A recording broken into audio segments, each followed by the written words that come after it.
HIV, AIDS, one of the great tragedies, apart from the individual human suffering, is that for so many years, for decades, black Africans were dying in hundreds of thousands, and the world did hardly anything.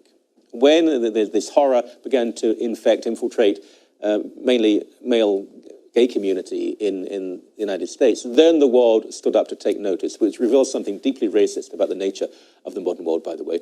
Whoever is infected, whoever has AIDS, HIV, we must do all we can to protect them and help them find a cure, which is what we're doing.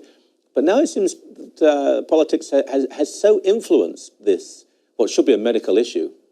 Let's hear more about this. Barbara Kay, wonderful columnist, author, joins us from Montreal. Barbara, so what is this, that now people cannot declare that they are HIV positive, have AIDS, and the law will protect them. So they can not tell a lover, not tell an employer, not tell someone that they're sharing an apartment with, and they'll be protected by law?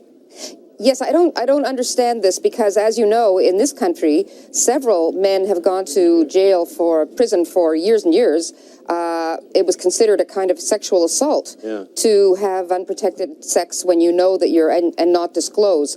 So I don't get that.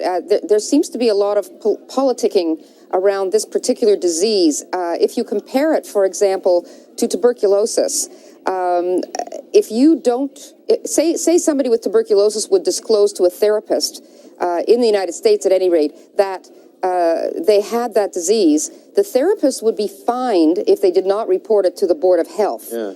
But if someone with AIDS discloses it, the therapist would not invade their privacy by doing anything about it. And so these are both communicable diseases. You know, I don't get it. I don't understand. I think it's there's a kind of, I agree, it's a kind of racism, a soft racism here. I really think so. And enormous sympathy for people who have this. Particularly in the past, people would die. Now they often do survive, but it's obviously horrible to have. But it has to be said that the vast majority of people who are infected, this is lifestyle related.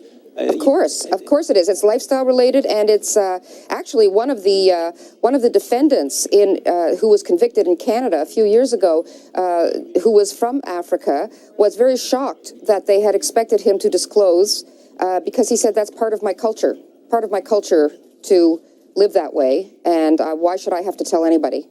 It's incredible. Not that it's desirable, but if a woman meets a guy and decides she's going to sleep with him that night, and he doesn't tell her, knowing he is infected, knowing there's a very good chance he will infect her, and she then becomes incredibly ill and maybe dies, he hasn't broken the law in any way.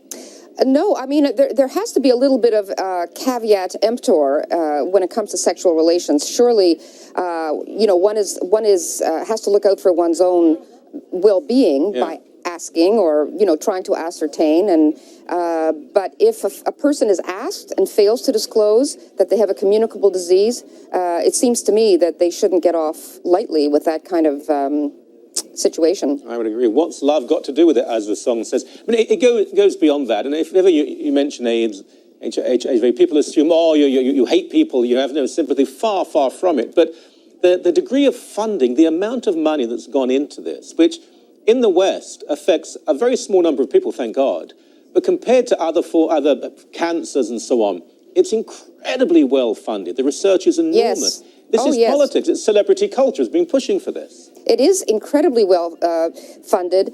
What I find interesting, well, I mean, look, it's a very political issue because it has to do, here in the West, it's about gay culture. Yeah. So we know that. But what I find interesting are the AIDS issues that are ignored for other, I think, politically correct reasons. And that is, for example, between, say, 1980 and 2007, there were 237 cases of children born with AIDS, and about 2,000 cases of children born with HIV. That means their mothers were knowingly getting pregnant, even though they knew they had this communicable disease. And that's been very much under the radar because no woman would be prosecuted, in Canada at least, I am sure, for having communicated a disease, even though it could have been prevented, and even, as one McGill researcher found out, even though these women were being counseled by their doctors not to get pregnant because their babies would be born that way. So there's so much around this disease that makes me that makes me think it's more ideological. All the decisions that are made around it are far more ideological than about health. Yeah, I agree. And with so many of these issues that are controversial, what I've always said, and I think everyone here would say, we just want to speak truth. There is no bias, there's no hatred. Can we just speak truth, sunlight of truth and openness, and always the best way to discuss an issue. Barbara, as always, a great pleasure. Thank you so much for your time. Thanks for having me, Michael.